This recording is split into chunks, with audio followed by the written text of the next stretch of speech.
Hari tu aku dekat ngaga vegetable stock. Hello guys, today I'm going to make a vegetable stock.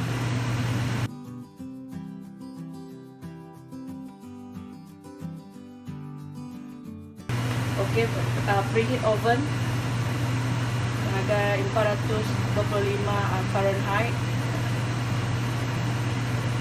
ataupun dalam 218 degree Celsius sebagainya. First preheat your oven to 425 Fahrenheit or to 218 degree Celsius. Sayur tadi campur ngau olive oil, ngau garam mimit, gaul-gaul hingga dalam baking tray. I already mixed my vegetable with some oil, olive oil and salt. So my oven is already preheated, so I'm going to put my vegetable into the oven. Oven aku dah di preheat, udah panas, so aku akan nyimpan dalam oven.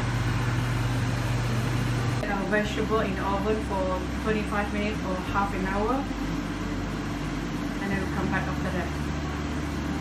Simpan ke dalam oven selama 25 minit ataupun 30 minit, setengah jam. After half an hour, this is how our vegetable looks like.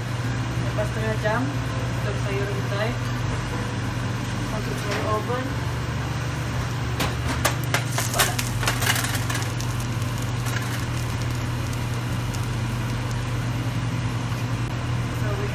For our vegetable to cool down a bit before we transfer to our cooking pot. Sebelum kita transfer, kita ambil sayur dengan gaya periuk. Nanti sekejap. Nanti setelah minit.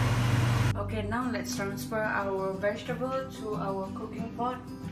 Kita transfer, kita ambil sayur dengan gaya periuk kena kita masak.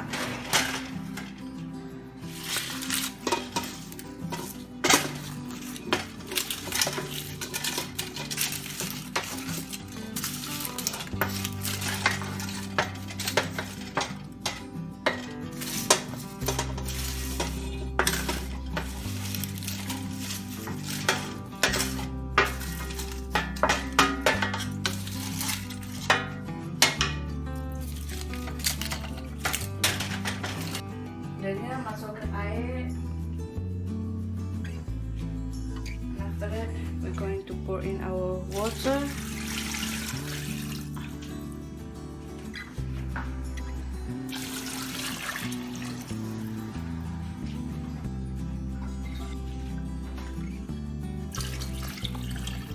Itu aku guna 15 cup air.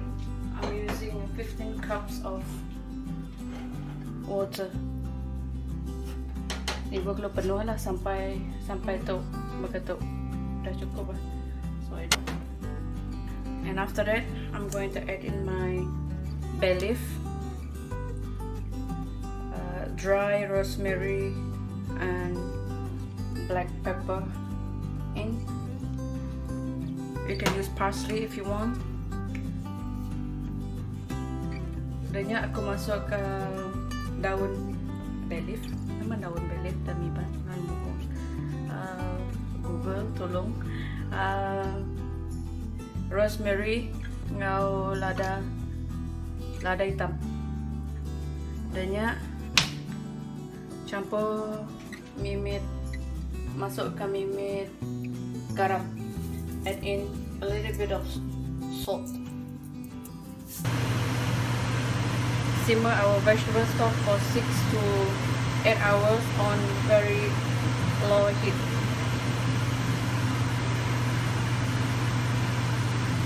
Padu ngopi slow, paling slow selama 6 hingga 8 jam. Dan cover, banyak kita dah baru. Okay, after 6 hours, this is how our vegetable stock looks like. Please watch my next video how to use this vegetable stock. Okay, selepas 6 jam kita untuk vegetable stock sayur. air celak mimih. Udahnya, udah simpan dalam fridge. Kena masak.